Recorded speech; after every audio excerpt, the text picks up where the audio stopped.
I think that the game plan going in, just because we were favored to win going into this game, was really centered on being really disciplined and going in aggressive and starting off the game by applying pressure was a big part of the game plan. 6 kills early on in the first set. How did you personally get off to such a strong start? For me, it's a collaboration like with the setter, and I think that Marissa was giving me like a really good situation. They weren't double blocking to begin the game with me, and so she was kind of like funneling the ball to me. So I think definitely that like collaborative part of it. And then also just because we did know their tendencies, we knew that a lot more of the line was going to be open, and so just aiming for that part of the court and then sharp out of system. And then what type of challenge is it to be going up against a team that's really playing for their season in TLU, and then again someone that played yesterday and had momentum coming off the victory today? I think it definitely adds a challenge. I think especially like we could see that in the first 2 sets, like they started off really strong, and I think that to an extent we were taken aback by that. But I think again, kind of like what I said before, it was a large part of that I think had to do with our discipline and just trusting that we knew we had all the skills that we needed going into the game, I think. Yeah.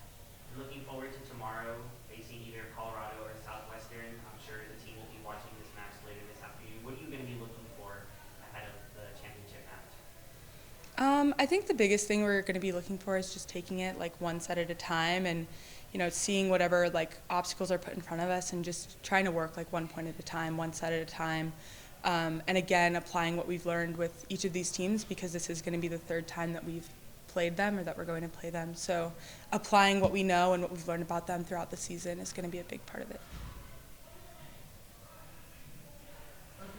Okay. That's pretty baller.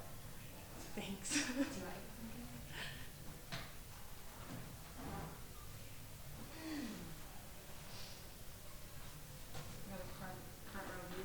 Yeah. Yeah.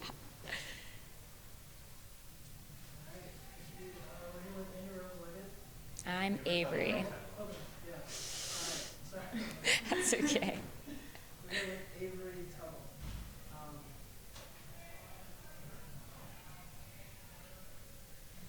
You had 2 blocks on the day.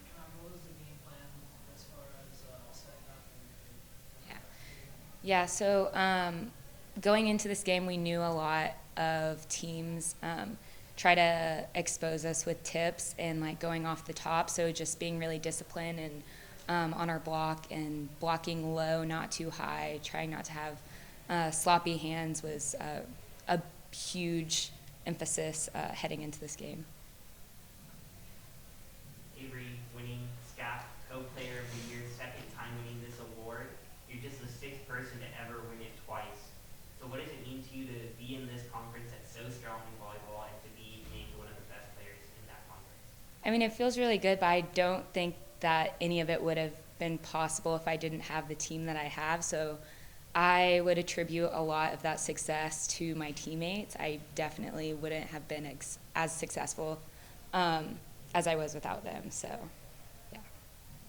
And then as you move into tomorrow, what are you going to look to carry forward on a personal level and then a team level, things that y'all think you need to build upon? I think a lot of what Sarah said was just staying present. We're not looking ahead. Coach says it all the time. We're taking 1 game, 1 set, 1 point at a time. So I think just staying super grounded in the present is huge for us right now. I believe this was your 13th double-double of the season. Are you ever, while the match is going on, realizing that you're dominating both offensively and defensively, or is it just until you see the box score at the end? I have no idea, like 0 idea until the very end. And I think, Annie has a lot of double-doubles too, and I think she would completely agree with that. We're just very locked into what's going on right then and there. We don't really pay attention to the stats as it's happening as much. And I think that's a good way to be. I think everybody on the team just stays in the present, works 1 point at a time. So.